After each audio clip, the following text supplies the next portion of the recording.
so windy today. I've always lived in a small town, so I wanted to push myself by spending the day in one of the biggest cities in the world. Spend a day with me in Tokyo, Japan. I had a few hours before I could check in, so I dropped my suitcase off and headed straight into the city. I know, coming all the way to Japan just to go into Starbucks is very basic, but everyone said this one had the best view of Shibuya Crossing, and they were not wrong. Shibuya Crossing is easily the busiest place I've ever seen in my life. So crazy to think that every person here has their own routine, their own life, their own feelings, their own problems, and we all just happen to be passing through the same space at the same time. A lot of the smaller shops have such a cool restaurant setup. They have a bar line where you can see them making your own food. Sitting at the bar makes eating alone not so bad. I don't know why, but I love eating with chopsticks. I think it just makes eating so much more fun. Eating ramen in Japan has officially been crossed off my bucket list. To be completely honest, out of all of my solo travels, so far I felt the loneliest walking in Japan. I found that everyone around me was walking in groups, and there I was, just completely alone. I was doing a little bit of shopping, looking for a pair of black tights to wear tonight. I started at Uniqlo and had no luck, and then I went to Don Kyoto, and oh my god, I have never in my entire life been to a store like this. It's basically a 7-story floor that could have anything you could ever want. Hey future husband, I am currently in Japan in Don Kyoto,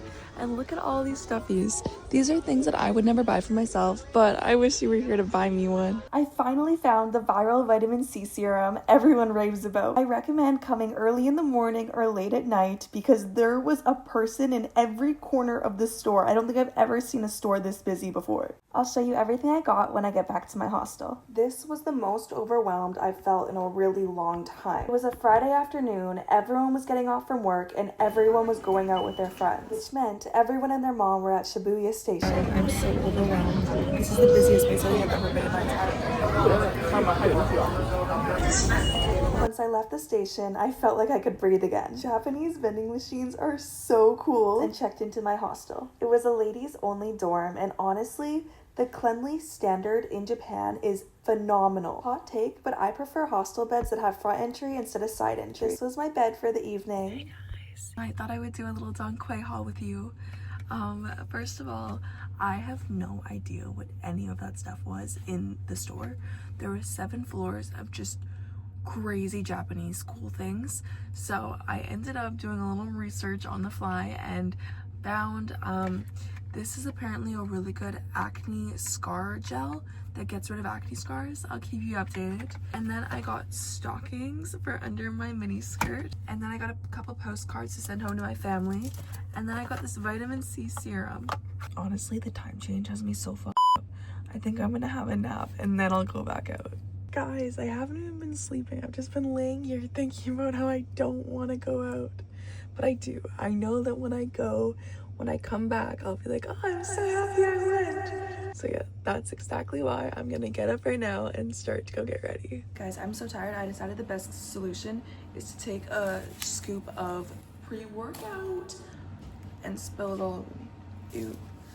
Ew. I hate dry scooping. Well, now I'm ready to party. I love slow getting ready, having nowhere to be, nothing to do, and completely being on my own timeline. That's one of my favorite parts about solo traveling, is that I do what I want when I want to do it. I listened to my audiobook as I got ready to go back out to Shibuya. Quick OOTD, don't judge me. Girl is on a budget. Shirt is from Shein. Sweaters from Valley Village. Skirt is Shein. Leggings on Kyoto. And boots are Valley Village. It's interesting because back home I just wouldn't wear this type of outfit. So now wearing it here, everyone else does, and I love it. Like, I love dressing up. I love feeling confident, like looking cute.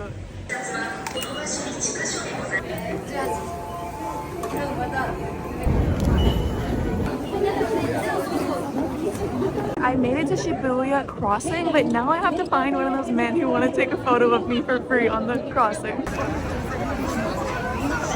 Guys, believe it or not, that was so successful. I ended up meeting a professional photographer who has 40,000 followers on Instagram from Indonesia.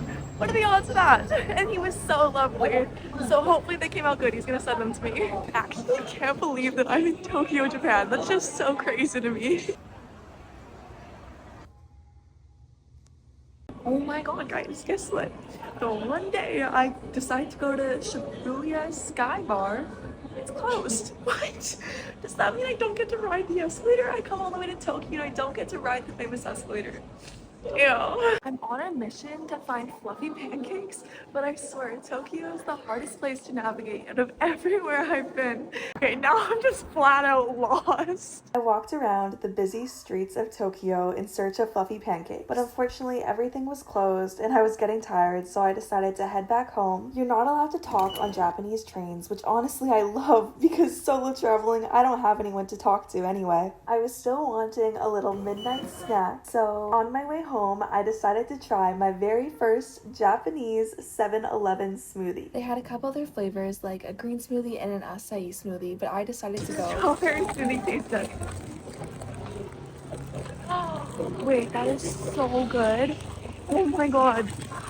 Wow. I totally recommend it. Although today pushed me out of my comfort zone, I'm proud of myself for being able to put myself in an uncomfortable situation and overcome it. Thanks for hanging out with me in Tokyo, Japan.